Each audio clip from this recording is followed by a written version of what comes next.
x square plus 1 equal root over 6x হলে x plus 1/x কিউবের মান কত? তো দেওয়া আছে x স্কোয়ার প্লাস 1 সমান রুট 6x। তো এখানে যে মানটা দেওয়া আছে আমরা এটাকে একটু সাইজ করব। তো সাইজটা আমরা কীভাবে করব সেটা হলো এই যে অর্ধেক পাওয়ারে যে আছে, অর্থাৎ এখানে সর্বোচ্চ পাওয়ার 2, এখানে অর্ধেক পাওয়ারে 1 আছে। তো এই এক্সটাকে আমরা এটা নিচে নিয়ে আসব, অর্থাৎ এরকম এক্স স্কোয়ার প্লাস 1 এক্সটাকে আমরা যদি নিচে নিয়ে আসি তাহলে এখানে রুট 6 থেকে যায়।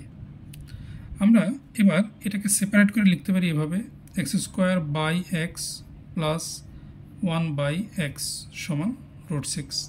আমরা এটাকে সেপারেট করে লিখলাম।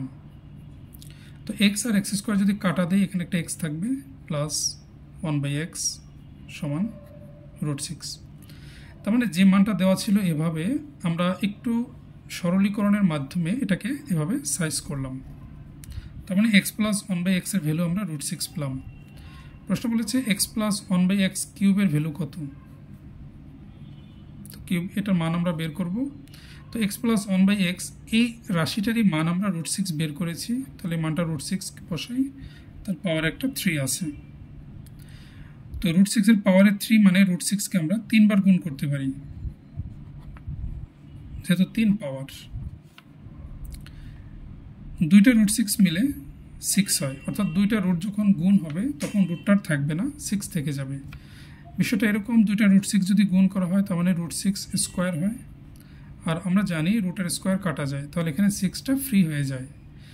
তাহলে আমরা মনে রাখতে পারি যে দুইটা রুট যখন গুণ হবে তখন রুটটা বাদ হয়ে যাবে। তো এই দুইটা রুট 6 মিলে হবে 6, সাথে আছে রুট 6, তাহলে এক্স প্লাস 1/x কিউবের ভ্যালু হবে 6 রুট 6। এটাই হবে এই প্রশ্নের অ্যান্সার।